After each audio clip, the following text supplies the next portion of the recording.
Look,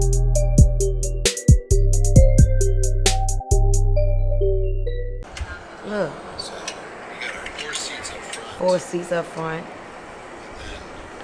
The bed, they just flying to Paris and shit. In his bed. Dominic in his bed. Look at Hermes blanket and pillows. Don't worry about it. Look at mom and dad. Sleep on the way to Paris. And our king bed back here. Look at their king bed. Him and his wife king bed. And on the plane, just flying to Paris. Come on now, his family. He used to be on Section 8. Come on, man. What? He used to be on Section 8, yeah. Yeah, he used to be on Section 8. Yeah. Be on Section 8. For real. Sickening. So what you about to do? They get on my nerves. Wait, what These people right here. These two. Started to say, hey, you know what? I have a bigger vision of who I can become. Let's get started. When did that start? You know what? I would not discount my childhood. I had a very, very rough childhood. I was in foster care by the time I was about 7 years old for like 3 years, separated from my mom. My mom was in and out of prison. That's all I knew was watching my mom sell drugs and then go to prison. My brother spent a lot of time in prison. I remember, you know, my younger years, all on the weekends when everybody else was out having fun with their friends, I was visiting my brother in prison. So my childhood started very young. I remember being molested. I remember stealing food from, you know, friends' refrigerators for food. I remember, you know, having my first child at 15. So, like, I believe that as I was growing up, going through trials and tribulations, things got so bad that I got to a point in my life that I knew that one day I was going to have to be able to look up. And so, as I was dealing with life growing up, I would say that this is not how things are always going to be. How it is right now is not how things are always going to be. How do you, so just with that, how do you change your mind to be able to acknowledge that, like, this isn't how it's going to always be? Because a lot of people get stuck there and they're like, this is how it's always going to be. You know what? For me, it was so bad that I believed that one day, because I was never going to give up trying to figure things out. Like, I play games with my mind. Like, today's game is figure it out. So I play games every day. So today's game is figure it out. Figure out how to be kind. Figure out how to be happy. Figure out how to do something nice. Figure out how to contribute to somebody else's happiness. So I always play the game in my mind since I was a little girl. I'll figure it out. And I would see other people successful and happy and family life. And though I never had none of those things, I always saw it. And I believe that once you saw it, you can be it. So, you know, take that word saw, put it back where it was. So I saw it, and I knew that one day it was going to be me. It's going to be Taggart. So I just always just had a burning desire to be successful, to be happy. And I didn't have it when I was growing up, but I would see it on TV. I would see it in magazines. I would see it with my friends. And that was just enough. That was enough for me to make up in my mind that one day I'm going to have that. All right, so now you're here and you're not stopping. You're continuing to go and grow and help and be kind and love people. Where does that drive come from? Why doesn't it die out? That's a very good question. I would say because I could never forget where I came from. I believe that when you never forget where you came from, you'll never repeat where you came from. So I can't forget the younger Stormy. I can't forget the Stormy who was on Section 8. I can't forget the Stormy who was on food stamps. I cannot forget the Stormy who used to be a stripper. I cannot forget the Stormy who was depressed. I cannot forget the Stormy who was suicidal. I cannot forget the Stormy that was like many of my peers and people who are in my community and people on social media, that we don't know what we don't know. And so I just feel like because I used to be all those things that a lot of people think is a death sentence, I just have a passion to want to solve a lot of my childhood trauma that I can't go back and solve. I believe that a lot of people live in a childhood trauma. I rather move into my adulthood truth. I have a question on that. Did you ever think while you were going through those times that were much harder, did you ever think at any point that you were a failure or that you were stuck? Yeah, of course. Of course, I thought I was a failure a lot of times, but I didn't stay there for a long time.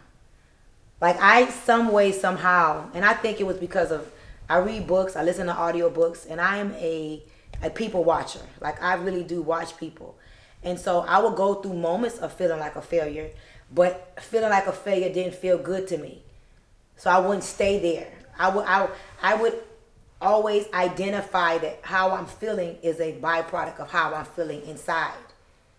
And so I realized that my inner world created my outer world. And so continuing to feel like a failure did not serve me. So I will always do things to fight that feeling and to fight the story that I was telling myself. Even now, it's a never ending story. You never win the battle. You're always at war with yourself and circumstances and experiences and people around you.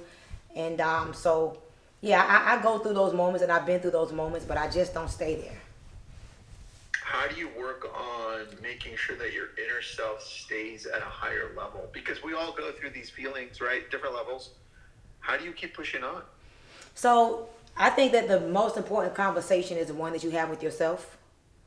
I talk to myself a lot. I answer myself. I talk to myself.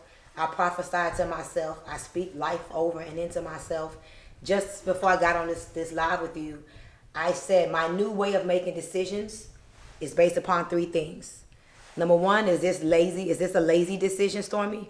Are you doing this lazy? Are you not doing it because you're lazy?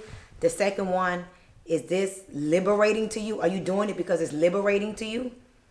Or are you doing this because this is legacy for you? So lazy, liberating, legacy. And if I ever default to lazy, then I'm not going to do it, because lazy is not who Stormy Wellington is. Liberating could be it. For example, if I'm laying in the bed an hour later than normal, am I doing it because I'm lazy, or am I doing it because I created a life where I could be free and I could afford to lay in the bed an extra hour? Or am I doing it because I'm being lazy? So I talk to myself all the time. I love that. You know who said that? My formula. I believe that everybody and everything has a formula.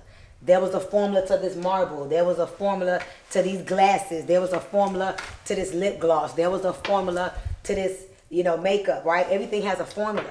So I feel like when you find your formula to you, and it's a whole acronym for formula, you have a responsibility to stay in your formula so that you can show up as your optimum self. And everybody should work on refining, redefining, and discovering their formula. And formula stands for faith, oneness, routine, manifestation, meditation, you, love, and alignment. So it's a whole training that I do behind that, and it keeps me where I need to be. I love that. I wrote that one down, and I wrote you 3 L's. Did you do that on purpose, the 3 L's? I would assume that you did. Yeah, I'm always trying to find ways to make it easy. I don't want to forget myself. I forget too. So I got to break it down. Lazy, legacy, or liberating. Okay, 3 L's. Boom, I would never forget that one. Easy. That's my cheat. I'm the cheat code. That's good. That's good. All right, well, I love what you're doing. I checked you out online, and you are doing a lot of amazing things. What are you most excited about right now? Great question. I am most excited about my Wi-Fi Money Challenge. Yeah, I decided. That's what I was talking about. That's Yeah, perfect. I decided after being a successful Wi-Fi Money $50 million marketer that I'm finally going to open up my gifts to the world and not make it about my network marketing company, but what is it that I really do and did to have 35 multi-millionaires underneath my belt, to have remained a 7-figure monthly income earner for several years.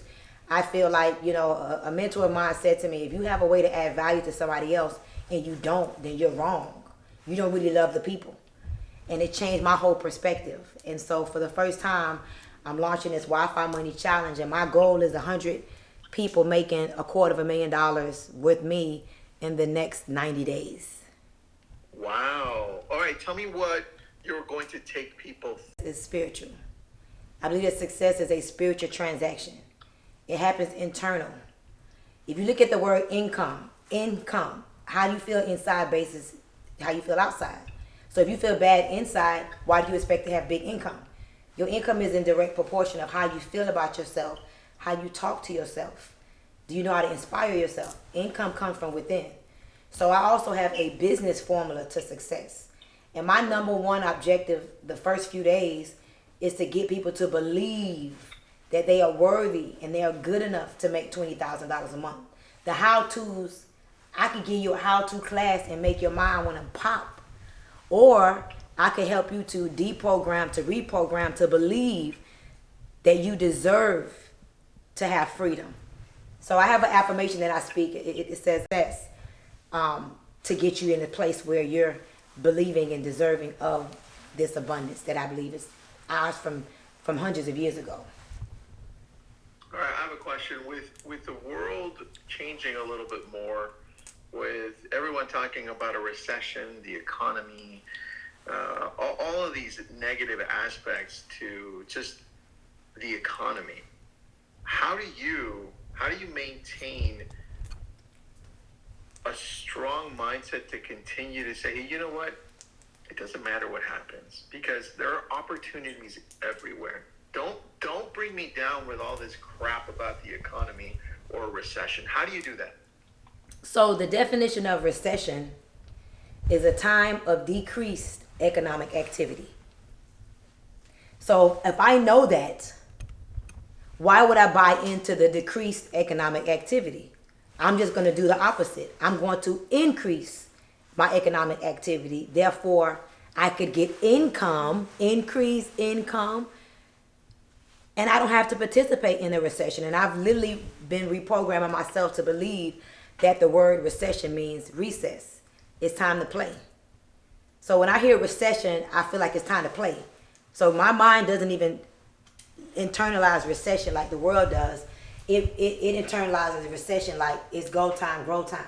Because we're not decreasing our economic activity. I'm not saving money. I'm not afraid to spend money. I don't know, no disrespect. I don't know what the gas prices are.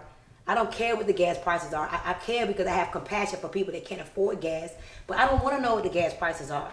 I don't want to know what Biden did. I don't want to be filled with things that cause me to have fear and guilt. So I don't allow myself to subscribe to things that don't serve me. Lazy liberation or legacy. So I'm not participating in a recession. I'm increasing my economic activity, and I'm trying to increase the economic activity of the people around me. Therefore, we don't have to participate in a recession. I like that. I like that a lot. So how do you choose who you surround yourself with so that you're not hearing all of that garbage? So I believe that you become like the people you hang around. You hang with 5 broke people, you make number 6. You hang with 5 successful people, you make number 6. So for me personally, of course, there was a point in time when I couldn't hang around Grant and Elaine and talk to Elaine, and I couldn't talk to Eric Worre, a multimillionaire. I couldn't talk to a Les Brown. I couldn't talk to a Johnny Green. I couldn't talk to a Jack Fallon. I couldn't talk to a Natalie Nicole. There was a time when I couldn't. So for those of you that don't have access to successful people, don't feel bad, because you have access to successful people right now on Instagram. You're listening to me, right? This is going to be saved. You could go back and watch this on Success Magazine later on. You could go to the website. There's no excuse. You could go on YouTube right now. You could go on TikTok. It's so many places. You could read a book.